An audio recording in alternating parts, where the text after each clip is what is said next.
नमस्कार विद्यार्थी मित्रों। नई किरण चैनल में आप सभी का हार्दिक स्वागत है। मैं आलोक त्रिपाठी एकांकी संचय में संकलित सूखी डाली एकांकी के घटनाक्रम को लेकर आपके समक्ष उपस्थित हुआ हूं। इस एकांकी के एकांकीकार हैं श्री उपेंद्र नाथ अश्क जी। तो चलिए हम शुरू करते हैं। एकांकी के घटनाक्रम के संदर्भ में बात करते हैं कि या कह सकते हैं कि एकांकी का सारांश प्रस्तुत करते हैं। तो प्रस्तुत है घटनाक्रम का विवेचन अथवा सारांश सूखी डाली का। सूखी डाली एकांकी में घटनाएं कुछ इस प्रकार से घटती हैं। सूखी डाली के एकांकी के प्रारंभ में ही इंदु आज सुबह से ही नाराज होकर बैठी है। जब बड़ी बहू इंदु के नाराज होने का कारण पूछती है तो वह बताती है कि छोटी बहू ने रजवा को नौकरी से निकाल दिया है और यह भी बताती है कि हम लोगों को नौकरों से काम लेना नहीं आता। यहाँ से बात शुरू होती है। फिर उसके थोड़ी ही देर बाद मझली बहू बाहर से हंसते हुए प्रवेश करती है। इंदु उससे उसके हंसने का कारण पूछती है। तब वह बताती है कि परेश और बेला के बीच में किस प्रकार की नोक-झोंक हो रही थी और छोटी बहू बेला पुराने फर्नीचरों को बाहर फेंकने की बात कर रही है। इसके बाद इस तरह की बातें होती रहती हैं। उसी दौरान आपस में बातचीत के दौरान ये कहती हैं कि छोटी बहू बेला हम लोगों को अपने घर से कम समझती हैं और कहती हैं कि छोटी बहू काम नहीं करती। दादाजी ने कपड़े दिए हैं धोने के लिए, लेकिन अभी तक गुसलखाने में ही पड़े हैं। अब ये औरतों की बातें होती रहती हैं। परिस्थिति की गंभीरता का पता तब चलता है जब करमचंद जाता है दादाजी को घर की स्थिति के बारे में बताने के लिए। वह कहता है कि घर का आंतरिक परिवेश ठीक नहीं है। वह बताता है कि अभी तक हम जो एक संयुक्त परिवार में रहते हैं उसके टूटने के आसार बन रहे हैं।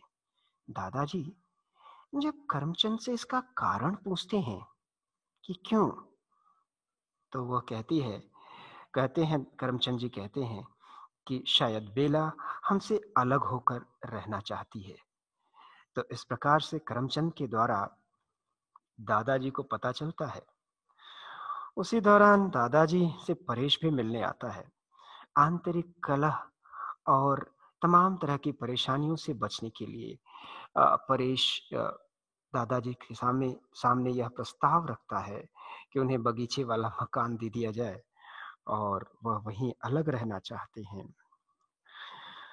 और वे लेकिन दादाजी यह स्वीकार नहीं करते, बल्कि उसके बदले में वे परेश को आश्वासन देते हैं कि वह घर के सभी सदस्यों को समझा देंगे। इसके बाद दादाजी क्या करते हैं, परिवार के सभी सदस्यों को बुलाते हैं और दादाजी उन्हें समझाते हैं कि छोटी बहू एक संपन्न परिवार की सुशिक्षित युवती है जो अपने घर पर अत्यधिक आदर सत्कार प्राप्त करती थी, किंतु यहाँ वह सबसे छोटी है, इसलिए उसे उस प्रकार का आदर सत्कार नहीं मिलता है। लेकिन वह बुद्धि और योग्यता में हम सबसे बड़ी है। हमें उसकी योग्यता का लाभ उठाना चाहिए। दादाजी इंदु और मझली बहू को विशेष रूप से समझाते हुए छोटी बहू का आदर करने के लिए कहते हैं। दादाजी के इस प्रकार से समझाने के बाद घर के सदस्यों का छोटी बहू बेला के प्रति व्यवहार में परिवर्तन हो जाता है और घर के सभी सदस्य उसका अत्यधिक आदर सत्कार करने लगते हैं, जिससे छोटी बहू को परायेपन का एहसास होता है। वह दुखी होकर अपने कमरे में चली जाती है। बेला परेश के परेश को बताती है कि घर के सदस्यों के व्यवहार में अचानक परिवर्तन हो उठा है, जिस इस पर परेश बेला पर ही क्रोधित हुए कहता है कि तुम स्वयं असमंजस की स्थिति में हो। जब घर के सदस्य तुम्हारा सम्मान नहीं करते थे, तब भी तुम्हें तकलीफ थी। अब अत्यधिक सम्मान करते हैं, तब भी तुम्हें तकलीफ है। परेश के इस व्यवहार से बेला बहुत दुखी हो जाती है। उसी समय इंदु आती है और उसे दुखी देखती है। बातों ही बातों में इंदु बेला को बताती है कि दादाजी ने घर के सदस्यों को तुम्हारा आदर सत्कार करने के लिए कहा था, जिसके कारण सभी ने अपना व्यवहार तुम्हारे प्रति बदल लिया था।